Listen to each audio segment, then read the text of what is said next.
Death Valley National Park is a land of extremes.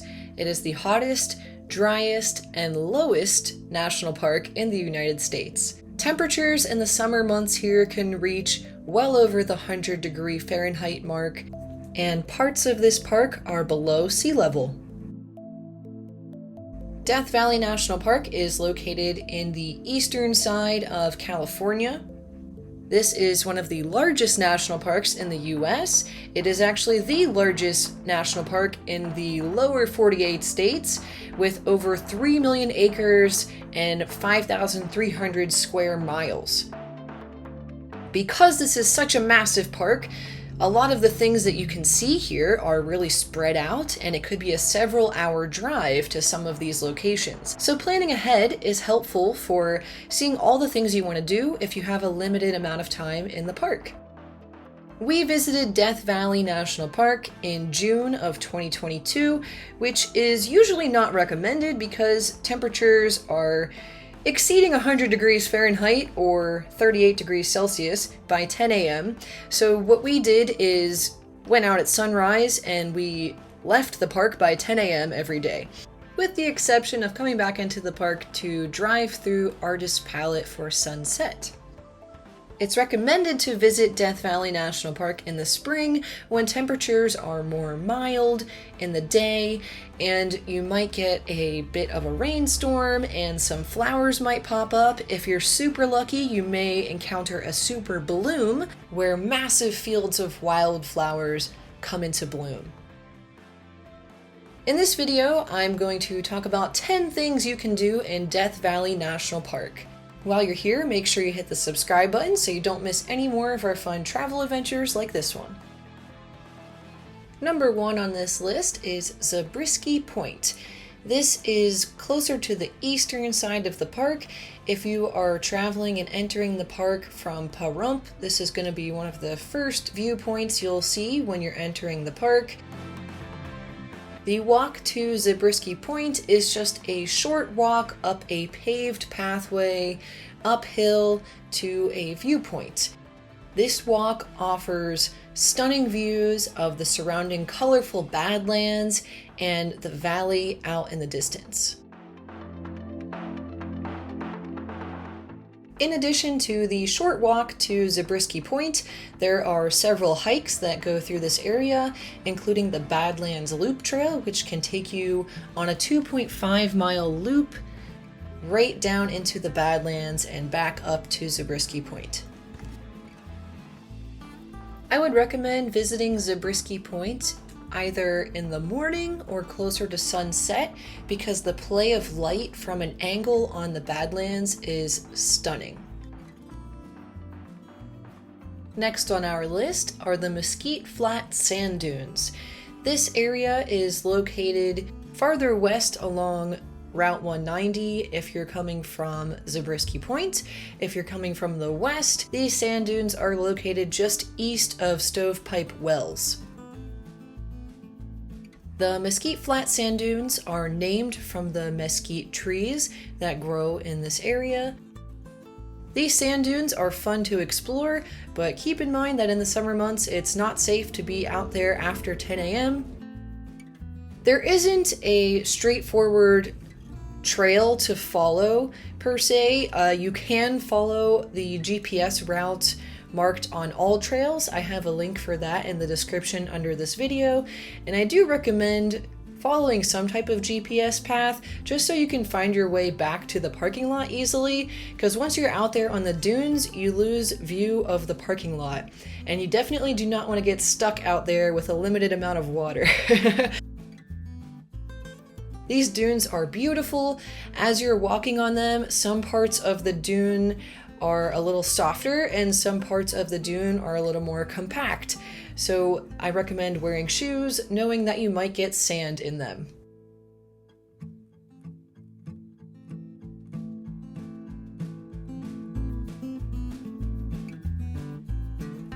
Walking around and exploring the Mesquite Flat Sand Dunes was one of my personal favorite things to do in this park. Not only are the sand dunes incredible to see up close, but the surrounding mountains are so beautiful as you're hiking on those dunes.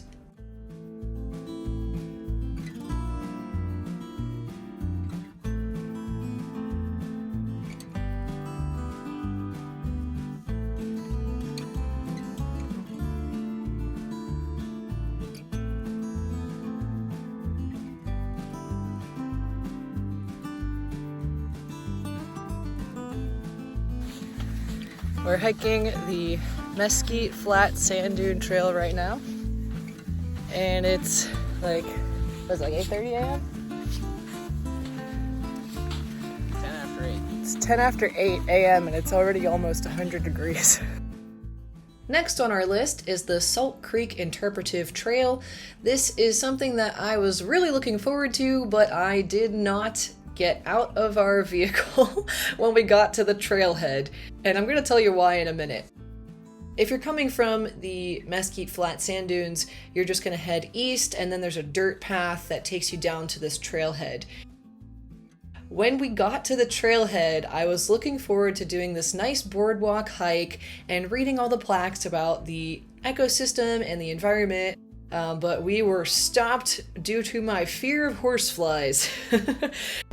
There are these massive, like, horsefly looking things swarming around our car here. We're at the Salt Creek Interpretive Trailhead. It's just a little boardwalk trail. And it's kind of hard to capture them on here. They're so fast. Yeah. But they're big. They're like an inch big. I would not let Nate open the truck door because those horseflies were going to come in and get me. This does look like a really fun educational hike. It's an easy hike. It's a boardwalk where you just go out and back, and it takes you along a salt creek. It's called Salt Creek because of the high salt concentration, and you can learn about the environment right here. I definitely recommend this one, and I don't believe those horseflies are there year-round. There's no way. Next on our list is the Borax Works. This is your chance to learn about the history and the refining process of borax in Death Valley National Park. The Borax Works is located right near the Furnace Creek Visitor Center. So if you're visiting that visitor center, then you should also stop at the Borax Works if you're interested in learning more about Death Valley's most profitable mineral. Here you can see what is left of the refining process. There are plaques as you do this short walk on this dirt path around the area where Harmony Borax Works refined the borax. Here you can walk around the short dirt path and see the different elements required to mine and refine the borax. You can also learn more about what life was like for these miners and the 20 mule teams that they used to take the borax in and out of Death Valley.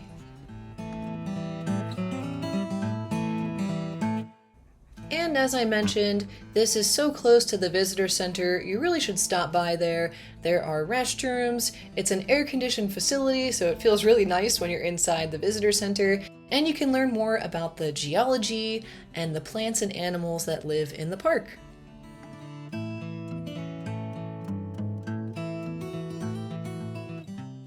Next on our list is the Badwater Basin Salt Flats. This is such a unique thing to see.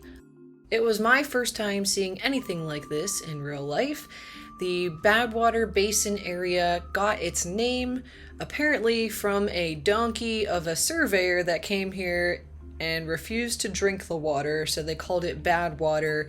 The water is just incredibly salty. There is water there at some times of the year. We did see some water when we were there, but the water is incredibly salty, and this whole basin is full of salt flats which formed from an ancient lake that had nowhere to go but up.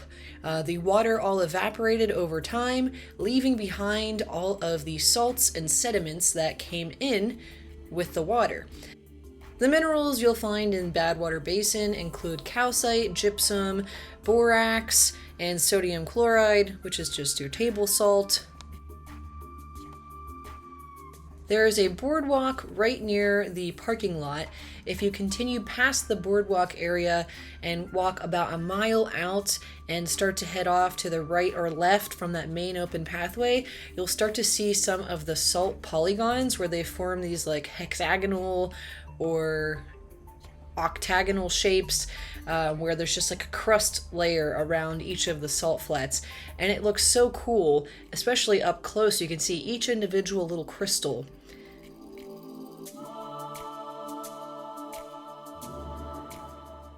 If you've never been to salt flats before, I highly recommend seeing this.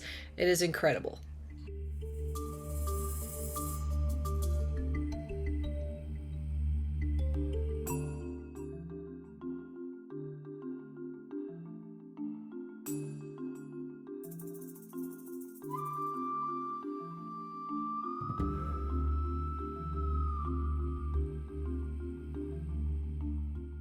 Next up on our list is the Artist Palette section of the park, or the Artist Drive Scenic Loop Road. This is a scenic loop drive.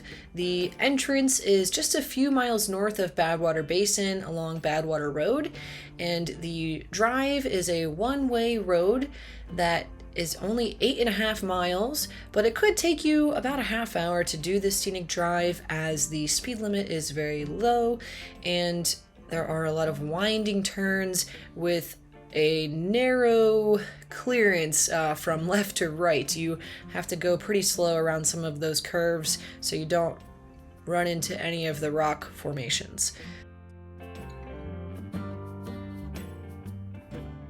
Once you make it to the Artist Palette area of this drive, you can be amazed by the colorful palette of rocks in front of you. You can see oranges, reds, greens, yellows, purples. The colors in these rocks are what remain from one of Death Valley's most violent, explosive volcanic periods. Chemical weathering and hydrothermal alteration caused oxidation and other chemical reactions to produce the variety of colors you will see in this volcanic debris in front of you. We did this drive at sunset. I do recommend you get there closer to sunset or just after sunrise when there is that light casting shadows and just adding to the depth of your view. It just really makes those rock formations stand out. Number 7 on my list is Racetrack Playa. This is something that I wanted to see, but we did not have time for during our trip because it's located more in the northwest corner of the park, and it was a 3-hour drive from the Furnace Creek area to get over to Racetrack Playa. Racetrack Playa gets its name from these rocks that are on the open playa area that have like a skid track behind them, but no one has ever physically seen the rocks move.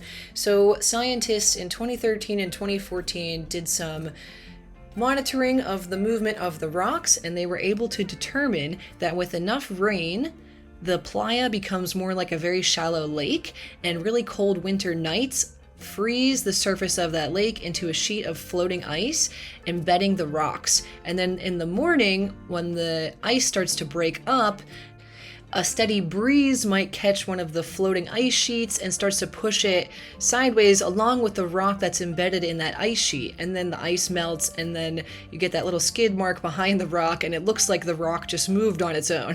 And that is a pretty neat thing to see in real life if you have the time to go see it in person. Dante's View is another item on my list that I did not have time to do.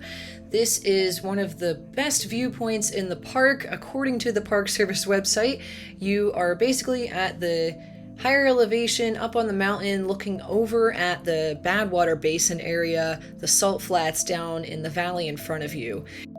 There are plaques here that talk more about the geology of how this area formed. To get to Dante's View, it's about a 30-minute drive south from Zabriskie Point on the east side of the park.